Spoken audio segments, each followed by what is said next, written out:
Startuprad.io, your podcast and YouTube blog covering the German startup scene with news, interviews, and live events. Hello and welcome everybody. This is Joe from Startuprad.io here for you in the office of CoinAnalyst. We do bring you today an exclusive premiere of this ICO made in Frankfurt. I do have Gareth with me again. Hello. And keep in mind, as usual, ICOs are very risky. Take a look at the disclaimer below. And I'll welcome Pascal here. You may remember him from the live broadcast from the Accelerator Frankfurt stream just a few days back. He was the guy who always stepped out the frame. So can you just grab the microphone, introduce yourself, and tell us what CoinAnalyst actually does? Okay, hi, I'm Pascal. I'm an Italo-German. Maybe if you heard the Accelerator before. My background is I'm an economist. I had a minor in computer science. Actually, my first computer language was Pascal. I also learned Turbo Pascal. Yeah, awesome. And actually, because of Pascal, I decided not to become a computer scientist, but it's okay. Yeah, so that's my background, and I'm actually working since 7 years in big data analytics and AI. The main company that I built is Kogia, and CoinAnalyst is a spin-off of Kogia. With a focus purely in the crypto space. So basically with CoinAnalyst, we plan to become the Bloomberg of the crypto and ICO space. That's our ambition. And we're using the Kogia technology, which is the big data and AI that we have been working on for the last 7 years. That solid base, to build an amazing product for the crypto and ICO space. And how are you actually going to do this? Because Bloomberg usually shows you they broadcast some news, and then you have all the numbers twisting and turning all around the screen, which always draws your attention away from everything. Yeah. You will be the same? No, absolutely not. What I'm trying to use a metaphor. Basically, it's more metaphorically spoken. So we're saying, as a metaphor, we could consider us as a Bloomberg for the crypto and ICO space, meaning on the news side. We will be analyzing all the news near real time and the social media, plus, of course, all the rumors and all the chatter that you have in blogs and forums. And of course, and that's a very important thing, also the Telegram groups, which are very important. That's one of the highlights also, that we are catching those as well, which I'm pretty happy about. So we're able to collect all that data, and then we provide you tools, out of the text mining space, with semantics and AI. In this case, from the AI side, we use supervised machine learning. So we think that's the best methodology to approach text, which is unstructured data and quite complex to handle. But all with these methodologies that we brought in, including taxonomies and basically simple ontologies, we can provide you an opportunity to catch out of that big data the gold nuggets and the patterns. Which languages work for you? We can, from a data collection point of view, we can collect all data worldwide. From a sentiment point of view, we are limited, but it's expandable. Within 4 weeks, we can add any language, and right now we support about 7 main languages. Yeah, I would guess like English, German, Spanish, Arabic, even Chinese, Russian. But we're having some challenges with Chinese, and we also worked with Japanese. We have it, but the sentiment stuff has its challenge about that. Not just challenge, not only sentiment, even pattern recognition, because we always have some characters that shouldn't belong in there that come into the pattern, right? Because our algorithm doesn't know sometimes where the word finishes, and then you have a third character with it. Yeah. So that's a bit of, sorry, I'm getting too technical. The problem with Chinese is, for example, there's one word like hua. It can mean, if it's in the place of a noun, it means flower. If it's in the spot of a verb, it means to spend money. So basically that's the complexity of Chinese. Absolutely. And just before Gareth, he's getting impatient with his questions. Just before I actually hand over to Gareth to bother you with some questions, why do you actually need an ICO for CoinAnalyst? Okay, so we have two reasons for it. Number one, we want to fund the development of our product and make it, continue to make it a true Bloomberg of the crypto and ICO space. We think we are about 50% where we should be because our quality standards and our ambitions are very strong and high on the one hand. On the other hand, we try to think very quality oriented and detail oriented on the product side, but didn't want to do the same mistake that typical European companies have, that we think too small. So we wanted to think big as a change and inspire us from the Americans and say we want world domination in a joking point of view, but we want to be right away global leader because there is a huge market. And there's absolutely a greenfield. There is nobody that owns the space. And if you're fast, we can catch and put our flag on those areas. So we want to be in Singapore. We want to be in Hong Kong. We want to be in all the leading places, including Zug, where crypto is relevant, where the crypto exchanges are, have people on the ground, know where the key ICOs are, and also have the relationships with the exchanges, etc., and make sure that we are there, upsell our solution, because if we are early on and you maintain it, I think we can dominate and own the space if we have the funding. And that is the reason for it. So the opportunity to go straight to a Series B, basically. What's the strategy behind if you want to cover a particular coin or not? Is there a certain market cap they have to reach, or they have to have like a viable business model, a decent white paper? How do you decide which coin or token you want to cover and which you want to exclude and watch and see what happens with it? Okay, as we are a big data analytics platform, we want to catch all the listed currencies in coin market cap or iCoin sentiment. There's a new one trying to take away coin market cap's position. But out of their listings, so right now there's 1,996 coins listed, plus we want to catch all the ICOs. So all the ICOs won't be possible, but all listed currencies, yes. And the ICOs, we want to catch all the popular ones based on our research, and we can identify it through the big data and the buzz and the amount of people talking about projects. That will help us identify the relevant ones. Hopefully, having the funding and reaching our funding, we will have people on the ground at the key spots in the world to catch this information. And thirdly, we want to catch the ICOs that our customers want. So anybody that is going to be a CoinAnalyst user will have the entitlement to put in the ICOs that he's interested in. At that point, automatically we'll add the keywords and start crawling everything about the ICO, the founders, and stuff like that. And in terms of just the quality of the business model, is that also done by big data, or is there a human sitting behind it who reads the white paper and says, oh yeah, this looks interesting. They have a good governance model and their distribution model, and the actual way they're trying to do this makes sense and is going to develop like a good economy behind it? Or is it done by a machine at the moment? Yeah. In order to have a scalable model, we plan to use everything automated. And we don't really give recommendations yet. We're a news provider, an information provider, and we try to give you signals and indications. And with those signals and indication, basically we'll bring you the answer on the table almost there, but you got to see it yourself. You got to execute yourself based on it. So if I give you negative sentiment and I give you the patterns with what the token is getting associated with, all these indicators, it is you then to say, yes, maybe I should get out of this investment, or oh yes, this is hot, I should get in. All right, so it's more like the technical side of, for the traders out there, more like technical analysis for your charts, so to say. And one more thing is, of course, we have thought about maybe offering premium services.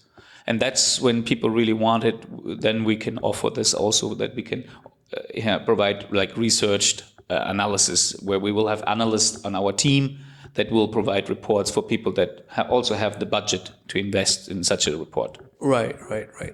Okay.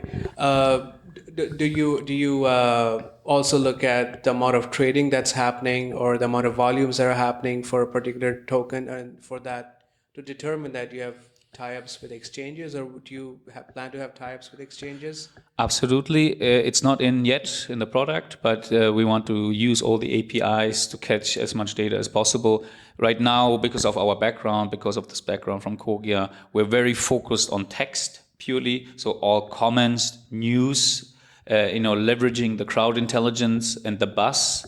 That is more that we are focusing on right now, but we'll extend it. We'll try to have the APIs with all the exchanges to catch relevant other data. Okay. And for serious traders or hedge funds or crypto funds out there, you will, I guess, I'm guessing in the future will be providing an API to those also, so they can integrate that in their systems. Absolutely. This is actually part of our business plan. We created a business plan based on 20 million, having reached the 20 million mark. And the API is one of the pieces that is going to generate revenue. Okay. And for our retail investors or retail crypto investors, college students, hobbyists, and just general people who are interested, what kind of services does CoinAnalyst provide? Okay, so we got inspired. This whole thing got inspired through basically a beer. It's a good way to start anything. Well, actually, yeah, because like I was not the crypto expert. I was in the evening talking to now our current CTO with Tobias, and he was sharing with me on his smartphone the money he was making with the cryptos. In June, actually, everybody was making money, so you couldn't go wrong. And then I was very curious, and I started also asking all my other friends, and I had a few that were investing. And I thought, okay, wow, this is pretty amazing. However, then when I was continuing to talk to them after the bragging time, how much money they will make, and I felt like the loser a little bit. I'm like out of this whole thing. They were sharing with me the challenges that they have. Like there are 3 challenges. Number one, what I noticed is, or what they told me is that they spend too much time in the research of every project. So if you invest, the normal person, the student, the casual investor, he has to take a lot of his private time to invest in those projects and to understand if it makes sense. So checking out the news and stuff. So there's a lot of time there. Secondly, most of those my friends that are investing were, and this is actually statistically proven, are male and between 18 and 35. So that is the target group right now that is investing in tokens, 18 to 35, more technical, and most of them, like 90% of them, they have never invested in a stock in their life before. That is like going from zero to the wild, wild west, like super volatile market, extremely crazy. And that was another thing. So they didn't have any more that peace of mind, and had to, even when they woke up in the nighttime and they had their bio break, they had to look at their smartphone. On the weekends, they could not relax anymore and got in troubles with their girlfriends. Actually, a friend of a friend even got a nervous breakdown. That was just totally nuts. And the third point that they expressed to me was the fear of scam, that they would invest in a scam like BitConnect or something like that. So this is the third notion that was swinging with them. And then I said, hey guys, guess what? That was my moment. Finally, I could say, I'm able to help you guys. Actually, you know what I'm doing? I'm doing big data analytics in an AI, and I can solve your problem. I built your product. Then I analyzed the space, and I recognized the volume of this opportunity. It's like we have 20 million casual traders, so 99% don't really have a real tool. They do it Google and Telegram groups and whatever, trying to find their information. But all of them, they need a tool. And so I thought, this is a huge business. That's why I said. And then secondly, the big crypto funds and all those, they also don't have anything. So I said, okay, sure, we got to build something for them. And that's how we created it. And for the casual traders, the focus will be to make it as simple as possible and to give them the signals, sentiment, like an easy dashboard that gives you an indication, hey, this thing has a positive sentiment, the trend right now of the bus is going up or is going down. Just give them basic stuff that is quickly identifiable, and try to put all the complexity under the hood. Right. And actually, to be honest, I'm a B2B guy. I like to go complex and go into complexity. So I identified this problem, and I tried. That's why we hired and got in as one of our first core team member, which is Martin. And Martin is a UX specialist, expert, and he will focus exactly on that, the user experience, and make it very simple. So we will have two solutions. One that is really targeted to be accessible price-wise. So we're going to have it for 20 euros per month, the subscription model. And two, it will be as simple as possible. And actually, right now we're starting our closed beta program with like 50 people. Then we're going to increase it to 500. And here, with those experiences, with those feedbacks, we'll try to make this product really, really good and try to hit the spot that will make fit their needs. Right. One of the things that I was noticing over the past few months is the manufactured buzz. You know, people create blog posts. They pay a bunch of people to create the buzz around a particular ICO. Does your product sort of cut through the bullshit, so to say? Honestly, it's a good question. That's part of our learnings. We've seen, number one, by the fact that we are a big data solution and truly catch all of the data. So you detect patterns and exactly, and because of the big data, you have a macro perspective.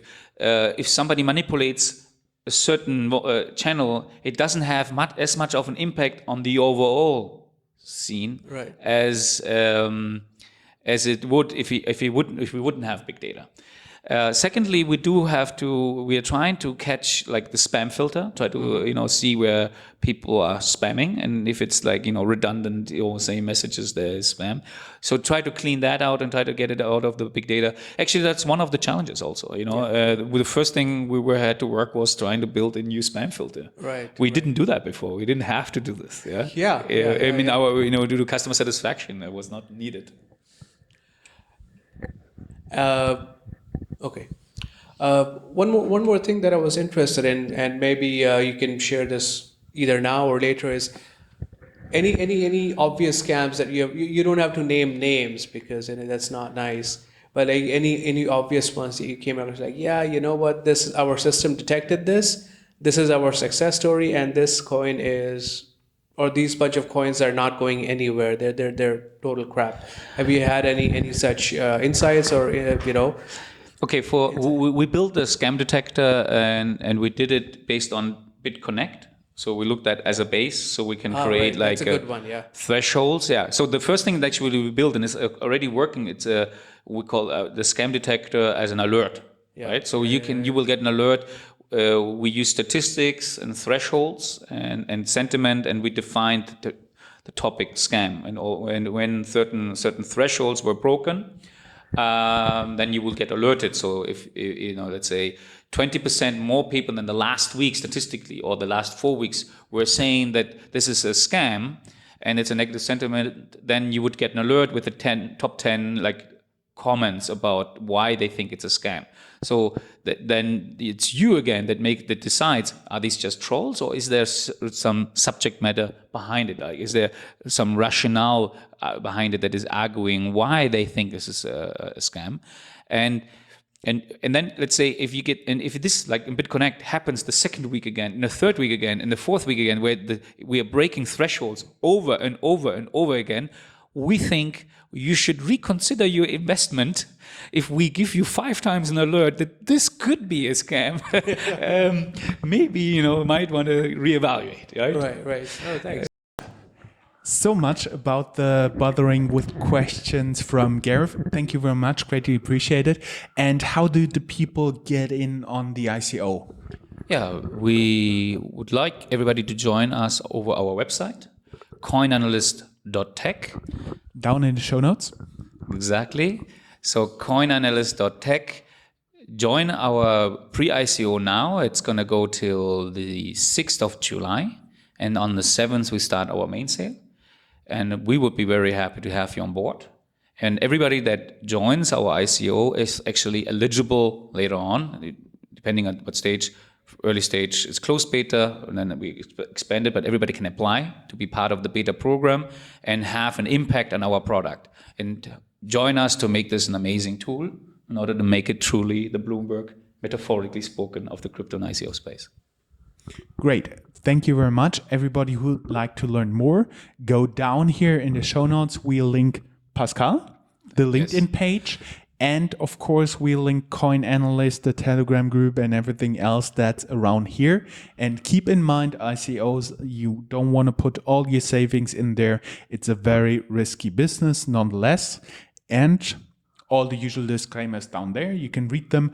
And guys, thank you very much for making the time for the interview. Greatly appreciate it. Thank you. Really appreciate it as well. Great. Thank you. Thank you.